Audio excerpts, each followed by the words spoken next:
আমি তোর সাথে থাকুম না। কার লগে থাকবি তুই? এই কার লগে থাকবি তুই? উপরে আয়। আগুনে কেটেলে বেহোশের মতো ঘুমিয়ে যাবি, আর আমি সারা রাত ভর জ্বলতে থাকুম। আজকে তোর আমি ওঠ ওঠ ওঠ ওঠ উপরে ওঠ উপরে ওঠ ওঠ ওঠ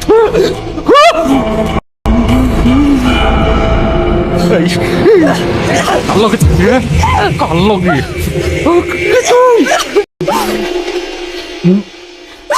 সাইলে কেন? মার মার মার, আমার শান্তি দে, তুইও শান্তি পা, মার। আমার লগে তো থাকা লাগবে না, আমার লগে থাকা লাগবে না।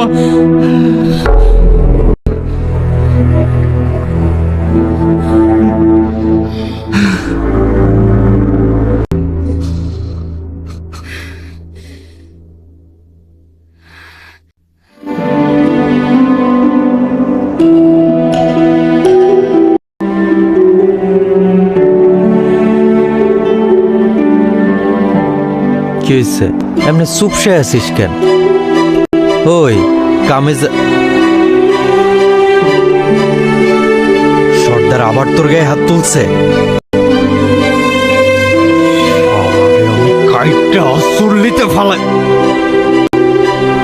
মাথা গরম করিস না, ঝামেলা বাড়বো। আমি তোরে হারাইতে চাই না। শালারে আমি পুইরা কয়লা বানাবো। কইলাম না ঝামেলা বাড়াইস না, বয়। যা হয়েছে আমার সাথেই হয়েছে। আমি চাই না তোর কোনো ক্ষতি হোক। আমি তোর কথা দিছি না আমারে কেউ শুইতে পারবো না। পারবো না মানে পারবো না। তুই ডরাইস না। তুই আমার এখান থেকে মুক্ত করে নিয়ে যেতে পারবি?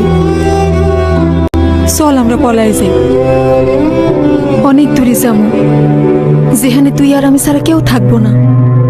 তুই আর আমি মিলার সুখে দুঃখে পাশে থাকুন। যাবি আমারে নিয়া?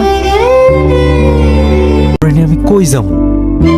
যেখানে যাবো সেখানে গিয়ে ওই শালা সর্দার ঝামেলা করব। আগে ওরই শেষ করব, তারপরে এই ভাটার সর্দার হবো আমি। পুরা ভাটার সব মানুষের সামনে আমি তোর হাত ধইরা আমার বউ কইরা নিব। বোকার মতো কথা কস না তো। সর্দারের মারা এত সোজা না, মারলে তোরেও সারবো না। পরে তুই জেলে পয়সা মরবি, আর আমি এই কুলুকুল দুকুলি হারাম। আমার কিছু হইব না, তুই পাশে থাকিস, দেখবি আমি সব শালারে হারায়া তোরে জিতা নিছি। তোর ভরসাই তো আমি বাইসে আছি। তুই আইজ না বুঝলে একদিন ঠিকই বুঝবি। সেদিন আর আমার কাইন্দাও খুঁজা পাবি না। দেখ আজ কবি স্বপ্ন দেখ, যা মন চায় কর।